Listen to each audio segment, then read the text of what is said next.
सोने की कीमतों में उतार चढ़ाव का सिलसिला जारी है। सोने की फी तोला कीमत 1,700 रुपये बढ़कर 3,03,200 रुपये हो गई।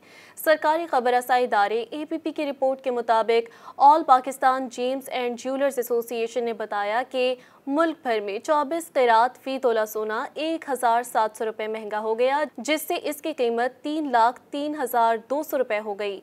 इसी तरह 24 कैरात सोने के 10 ग्राम की कीमत में भी 1,458 रुपये का इजाफा हुआ, जिसके बाद इसकी कीमत 2,59,945 रुपये हो गई, जबकि 22 कैरात सोने के 10 ग्राम के दाम भी बढ़कर 2,38,283 रुपये हो गई। ऑल सिंध सराफा ज्वेलर्स एसोसिएशन ने रिपोर्ट किया कि बैनुल अक़वामी मार्केट में फी ओन सोने की कीमत बढ़कर $2,900 हो गई।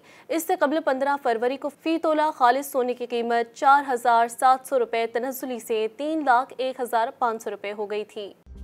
मज़ीद न्यूज़ अपडेट्स और डिजिटल स्टोरीज के लिए सब्सक्राइब करें डॉन न्यूज़ पाकिस्तान।